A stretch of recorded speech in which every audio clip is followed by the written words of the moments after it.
Ignition sequence start. 6, 5, 4, 3, 2, 1, 0.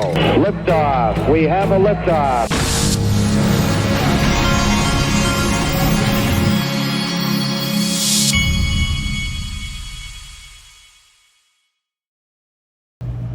Hey everybody, this is the Digital Asset Investor, and I had covered this tweet by the official cool guy of the Digital Asset Investor channel.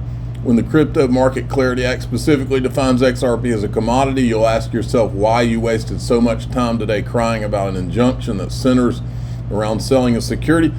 What does that really mean? And what if that happened, which I think it's going to happen? What if the legislation designates XRP as a commodity? That's what we're going to talk about in the group today, is how would that happen? What would it look like? So you can join by going to daixrp.com, or you can click, that's the Patreon, or you can click the join button below this, or you can click the subscribe button on the X platform. You can join through there too. The market had gone down a good bit, and it looks like XRP is starting to move back up a little bit. 210 is what we're looking at now. Listen to the president. This was today. It's become amazing. I mean, it's the jobs that it produces. And I notice more and more you pay in Bitcoin. I mean, people are saying it takes a lot of pressure off the dollar, and it's a great thing for our country. So it's become amazing. I mean, it's the jobs that it produces. And I notice more and more you pay in Bitcoin. I mean, people are saying it takes a lot of pressure off the dollar, and it's a great thing for our country. So So it helps the dollar. Makes you wonder who's behind Bitcoin and all the rest of it, right? Makes you wonder who Satoshi is, doesn't it? I called that one. Okay. Ripple announced their partnership with Wormhole yesterday, I believe. I started looking around for some of the Wormhole executives. I found the CEO and one of the founders. And these guys, this is a massive partnership, and I wanted you to hear a couple of clips. This is the CEO, Saeed Badreg. I'm sure I'm butchering it. Sorry, Saeed. I think a lot of it has to do with giving the end user or the asset issuer the ability to make the trade-offs that they want to make. So you kind of want to have an extremely flexible stack that if an asset issuer wants to be native on Solana, like BlackRock, for instance, they can do that, but they don't have to sacrifice their growth. So if there are other trade-offs that users or institutions are making and they want to be on other chains, that can happen without having a complex amount of work and operational overhead to be able to manage the asset. So it can be native on both chains. It can communicate with each other. You have all of that infrastructure set. So if at any point a securitized user who has BlackRock on one chain, like the BUIDL token on one chain, and wants to move it to another, they can do that in a purely native fashion. And I think that's been something that we've helped with a lot of institutions support. And it's particularly important when you start to talk about payments and you start to talk about stablecoin issuers, and intrinsic to the work that they're doing is that we want this to proliferate. We don't know where the merchants are going to be. We don't know where the asset issuers are going to be. And we don't know what the payments networks are going to allow. But what we do know is that we don't want any limitations in terms of a blockchain, in terms of the type of asset stored, in terms of the type of wrapping of that asset. All of that needs to be abstracted away, and that's a lot of the work that we've done. And I think we've had a decent amount of success attracting some of the biggest names in the world to start using those rails and start issuing their assets across multiple chains. All right, now this one's interesting. This guy is really sharp. I listened to the whole video of him. He was on this stable-minded. You can get the whole link down here. But if you listen to this is where it ties all together. Now, he doesn't talk about Ripple because this would have been 3 weeks ago, and they would not have announced their partnership yet. So he goes out of his way not to say the word Ripple in this interview. But this makes you understand what Ripple is thinking by partnering with these guys.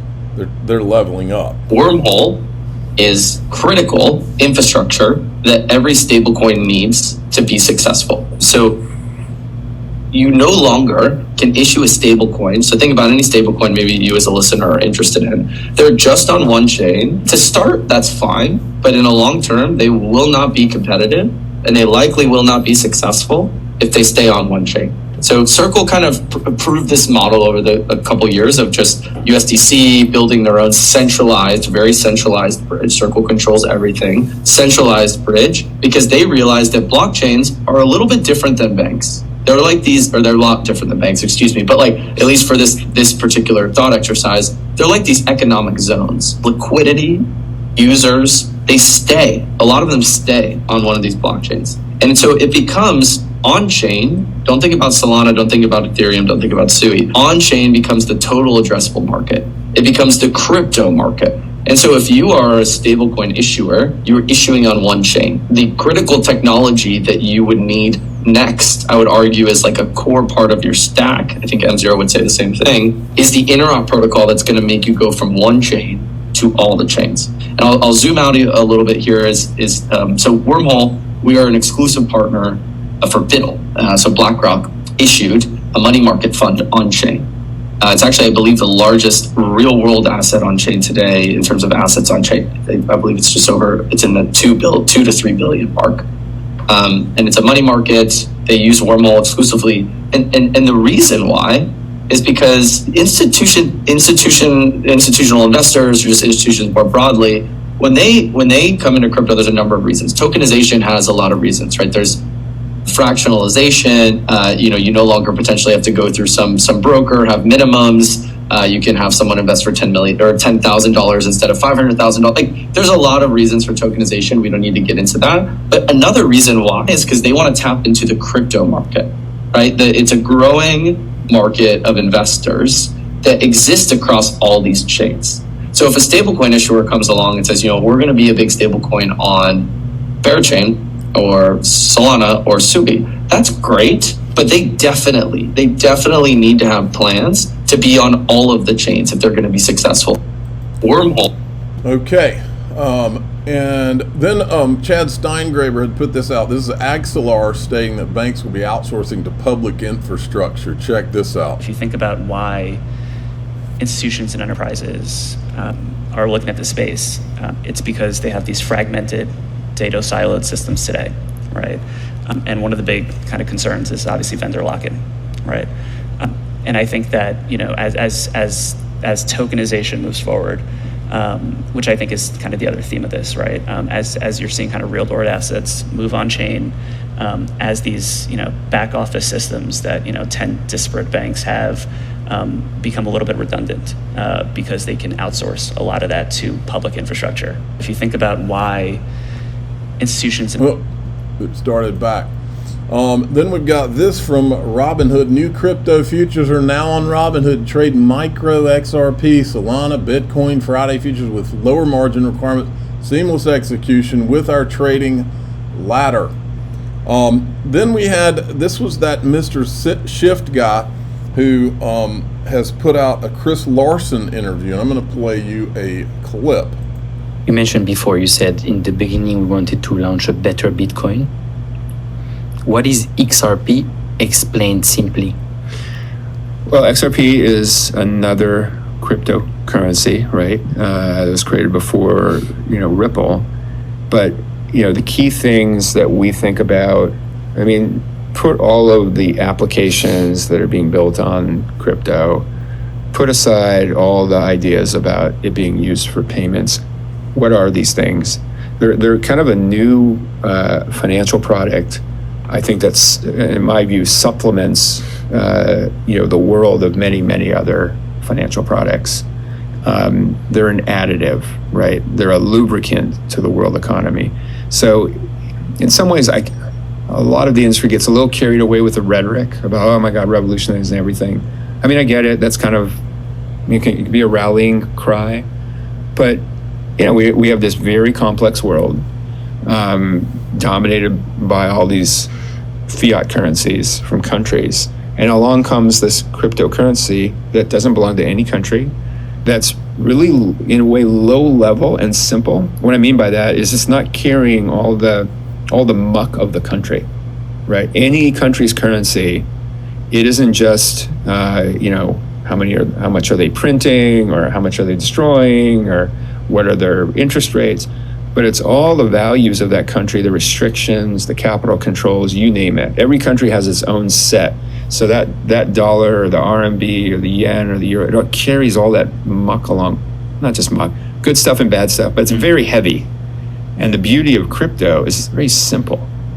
And it doesn't inflate, and it's straightforward, and anybody on the planet can kind of figure it out. And it's all over. There's all the open source stuff of what's going on. And, there aren't all the kind of societal values going with it. That is very cool. It's more in line with kind of internet protocol, which, internet protocol is very low level and simple. That doesn't mean stuff building on top of it won't be complex. Facebook and Google and AI is super complex, but the fundamentals are very low level. And that's really good for the world. And that's what makes it unique. So I think that's why it makes it a very useful technology. And at the same time, as an asset, just the notion that it's a store of value is a revolution enough, right? A lot of people are like, well, what is it used for? Like, okay, that's enough, right? The notion of something that can transmit value but not inflate in this world, that is a unique thing. So whenever people say, well, what's that currency thing? What's it good for? It's like, are you kidding me? It's the fact that the world is valuing it anyway, we already know that these things are fundamentally valuable and will be a growing part of the world economy. That's a good thing. You're darn right, it's a good thing.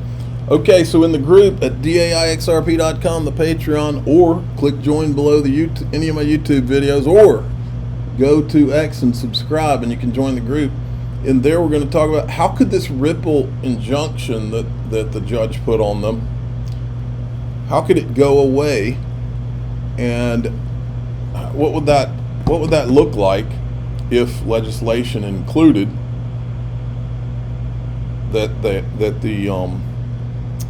sorry, I just had it. My brain just skipped. Doesn't happen often on here, but if the legislation included that Ripple or XRP was designated a commodity, how could that injunction go away? What would it look like? I'm the digital asset investor. I'm not an investment advisor. This is for entertainment purposes only. Please subscribe, hit the like button, tell your friends and family. Away we go.